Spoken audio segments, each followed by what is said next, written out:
បងប្អូនដែលឃើញកកើវិចនំសមអត់ឆ្នាំមុនណាប្តីខ្ញុំគ្រាន់តែបានញ៉ាំឯតែឆ្នាំនេះគឺគាត់ចង់វិចនំសមខ្លួនឯងហ្មងហើយពួកខ្ញុំគិតថាចង់យកនំសមដែលពួកខ្ញុំបានវិចហ្នឹងជូនទៅអ្នកមានកូនក៏ដូចជាពុកម៉ែបងប្អូនយើងទាំងអស់គ្នាបានពិសានាពេលបុណ្យភ្ជុំបិណ្ឌយើងនេះសាមគ្គីភាពជាចម្បងអញ្ចឹងដំបូងគេគឺពីអ្នកខ្ញុំរៀនមើលតាម YouTube សិនដោយសារពួកខ្ញុំគឺអត់ចេះធ្វើដូចគ្នានេះអីគេបង សាកោ No សាឈូ សាច់ជ្រូកចុះនេះ ថៃសាយម៉ងកៅតិនណៅអា ចឹងឥឡូវបងឯងពងចិត្តដូចគេ ឡាប៉ៅ ចេះនេះបងប្អូនរបៀបកកើចិត្តសាច់បីជាន់ជាស្បែកចេញណា ឡេអាម៉ំប៉ណង បងប្អូន ម៉ំប៉អូន បងប្អូនត្បូងខ្ញុំដាក់ស្ករមិនញឹកព្រោះតែខ្ញុំអត់សូវញ៉ាំស្ករតិចបានហើយហើយម្ហិចបន្តិចដែរបងប្អូនគ្រឿងហ្នឹងបងប្អូនថែមថយតាមចំណង់ចំណូលចិត្តខ្លួនឯងណាហើយអានេះអំបិលបងប្អូនឆ្ងល់អត់ថាមូលហេតុអីបានពួកខ្ញុំធ្វើអន្សមមានល្ពៅហើយមានត្រីសាម៉ុនទៀតតិចបងប្អូនដឹងអីសុំលាក់សិន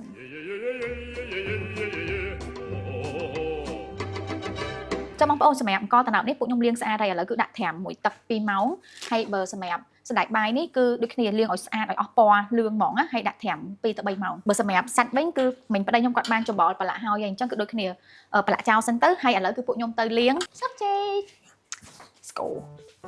បងប្អូនជឿអត់នេះលើកទី1ខ្ញុំវិចនំសមធ្លាប់តែញ៉ាំបងប្អូនហើយដល់ពេលមកធ្វើខ្លួនឯងមិនដឹងថាអូយចំណាយពេលយូរ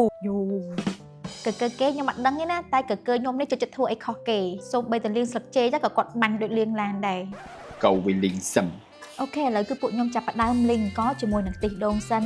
ហើយស្លឹកចេកនេះគឺពួកខ្ញុំយកមកកាត់សិនដើម្បីយកមករៀបចំវិចនំតែមុននឹងវិចបងប្អូនស្លឹកចេកហ្នឹងគឺត្រូវការជូតសិនដោយសារមិនកកើស្ទាយពេកលាងអត់ស្អាតទេមិនបងអង្គយូរឥឡូវកកើចាប់ផ្ដើមវិចនំហើយតែមើលទឹកមុខគាត់ដូច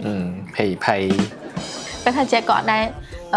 វិចនំសមចិននេះតែនេះលើកដំបូងគឺគាត់វិចនំសមខ្មែរយើងហ្មងបងប្អូនដឹងមិនអត់ពេលមើលវីដេអូ YouTube ពីអ្នកប្តីគាត់ថាប្រហែលជាស្រួលវិចទេអត់ពិបាកទេតែមានណាបងប្អូននៅដល់ពេលសាក់វិចពីអ្នកប្តីមិនដឹងថាវាពិបាកវាអត់ស្រួលដូចការគិតណាហើយគ្រាន់តែសមមួយបងប្អូនត្រូវកម្មវិចពីអ្នកប្តីបើកម៉ាស៊ីនជែកផងអីផងតែបាច់ញើសចូលហើយតំណទៅវិចបានមួយបងប្អូនអូយសប្បាយអត់ជាងអីទេប្តីខ្ញុំចឹងបើសិនជាខ្ញុំខ្ចប់ទៅមិនបងប្អូនកុំថាឲ្យព្រោះចែលើកទៅដូចគ្នាតែខ្ញុំជួយញ៉ាំនំសមមែនតើបងប្អូនកន្លែងនេះគឺខ្ញុំចង់ប្រាប់ខ្លួនឯងថាចាថ្ងៃក្រោយកុំមើលងាយការងារតូចតាចដូចរឿងវិចនំសមនេះអញ្ចឹងដំបូងគិតថាវាស្រួលទេតែដល់ពេលធ្វើវិចខ្លួនឯងមិនដឹងថាវាពិបាកអូគាត់ទី3ឯងបងប្អូនខ្ចប់ទី3ហើយខ្ញុំនៅទី1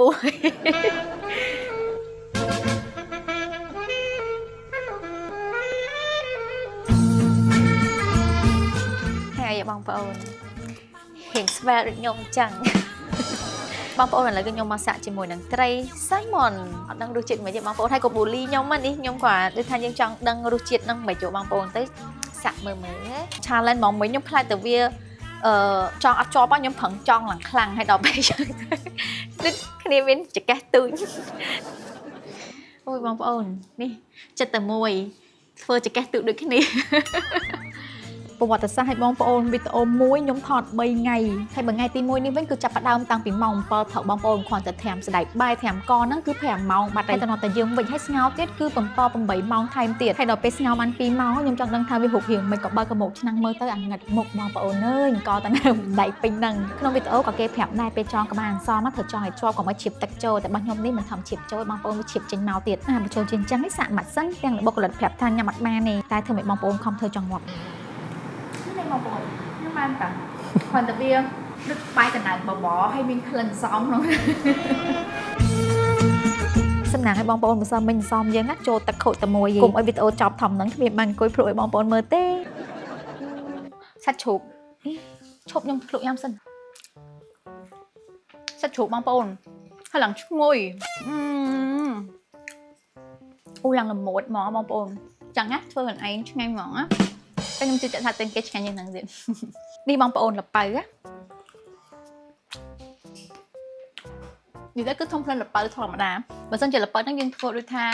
ដាក់មួយដងហើយដាក់លាយមួយស្ករមួយអីខ្ញុំគិតថាប្រហែលជាឈ្ងុយឆ្ងាញ់យ៉ាងណា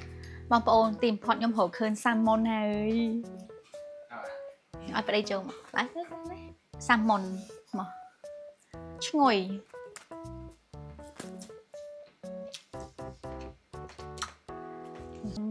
em សម្រាប់ខ្ញុំថៃសាម៉ុនគឺរៀងធំក្លិនដូចថាបើអ្នកដែលគាត់ចូលចិត្តញ៉ាំថៃគឺត្រូវហ្មងតែខ្ញុំរៀងឆ្អាប់ថៃសាម៉ុនតិចតោះឥឡូវខ្ញុំដើរឲ្យបុគ្គលិកខ្ញុំភ្លក់មើលសិនមើលថាគាត់រ៉េតឲ្យមួយណាឆ្ងាញ់ជាងគេ Let's go អូនឈប់ភ្លក់អន្សមបងមួយហ្នឹងមាន3រសជាតិល្ពៅសាម៉ុនហើយមួយសាច់ជ្រូកអូនយកមួយណា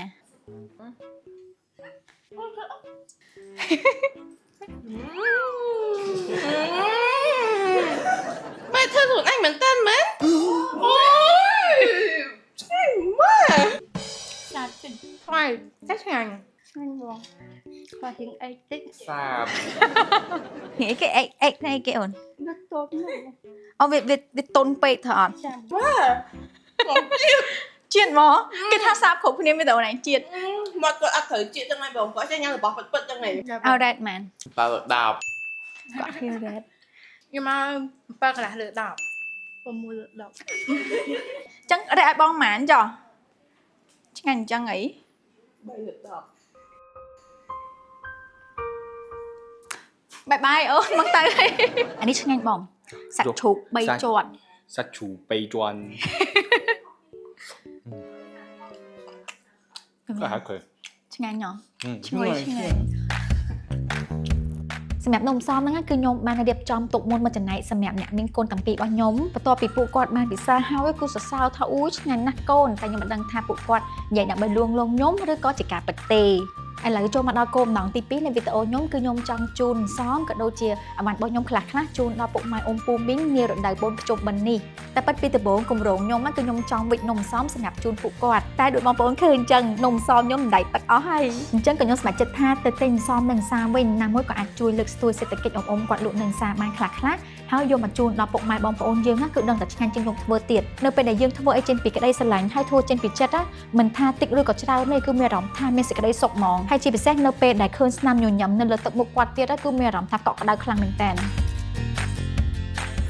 អូខេយក10មកបងអរគុណហើយបងនេះកាដូជូនបងវិញបងប្អូននំគាត់គឺឆ្ងាញ់មែនតើគាត់លក់នៅគោលស្ពាយចិត្តវត្តស្ទឹងជ័យគាត់លក់10តែ 3000 ទេហើយញ៉ាំទៅគឺថាឡើងឈ្ងុយពេញមាត់ហ្មងបន្ទាប់ពីបានញ៉ាំហើយគឺថាឥឡូវមានកម្លាំងបន្តដំណើរទៅទៀតហើយបងប្អូនទាយមើលថាខ្ញុំទៅណាបងប្អូនចំណាំផ្លូវដឹងអត់តិចទៀតដឹងហើយថាខ្ញុំទៅណាលាក់បងប្អូនសិនបងប្អូនគាត់នៅផ្ទះហេអត់អីខ្ញុំទៅជូនមកជុំទៀតហើយចាំមកហៅម៉ាក់យាយវិញដោយសារម៉ាក់យាយនៅផ្ទះអញ្ចឹងទៅក៏ពួកខ្ញុំដើរជូនមកជុំទៀតបងប្អូនហើយបន្ទាប់ពីជូនមកជុំនឹងហើយក៏ពួកខ្ញុំមានបក់មកហៅម៉ាក់យាយម្ដងទៀតដែរតែម៉ាក់យាយអត់នៅផ្ទះក៏ខ្ញុំសម្រេចចិត្តថាមកជួបគាត់ថ្ងៃស្អែកវិញ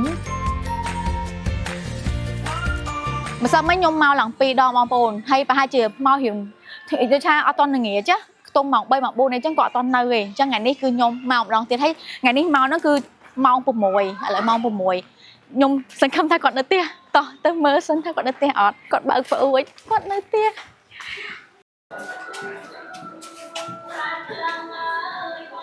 គាត់ដាក់ជំនាញខ្លាំងរហូតបងប្អូនអញ្ចឹងត្រូវគោះឲ្យខ្លាំងម៉ាក់យាយHi សួស្តីម៉ាក់យាយសុខសប្បាយទៀតម៉ាក់យាយអូយណាស់ម៉ាក់យាយគាត់ចោអោបម្ដងគឺថាខ្លាំងហ្មងម៉ាក់យាយនេះម៉ាក់យាយចឹងក្នុងហ្នឹងមានសាប៊ូកក់សក់សាប៊ូលាងខ្លួនថ្នាក់ថ្មិញអីចឹងណាហើយជាមួយសំអូខ្ញុំតែខ្ញុំទិញតាំងម្សិលមិញតែថ្ងៃនេះអត់អីទេខ្ញុំគិតថាយកយើងដាក់ជៀន ចាដាក់ជៀនណាម៉ាក់យាយមាន3 4រសជាតិម៉ាក់យាយចាំទុកហូបណាម៉ាក់យាយណាម៉ាក់យាយចាំជួយឲ្យពោទៅទស្សនិកជននេះបងប្អូនដែលតាមដានម៉ាក់យាយហ្នឹងណាមកដាក់ចិត្តមកបានស្នុកថាសូមជូនពរឲ្យចៅទាំងអស់គ្នាបានសុខភាពល្អចូលឆ្នាំភ្ជុំថ្មីនេះឆ្នាំថ្មីហ្នឹងណាឲ្យបានសុខភាពល្អរស់ស៊ីចិត្តមានបានព្រះប្រទានពរណាចាសាធុបានទេម៉ាក់យាយសាធុអញ្ចឹងអូខេបងប្អូនវីដេអូប៉ុណ្ណឹងសិនហើយត្រូវជូនម៉ាក់យាយទៅហូបបាយនេះចៃហើយបាយចាំបញ្ចេញវីដេអូទៀតបាយបាយ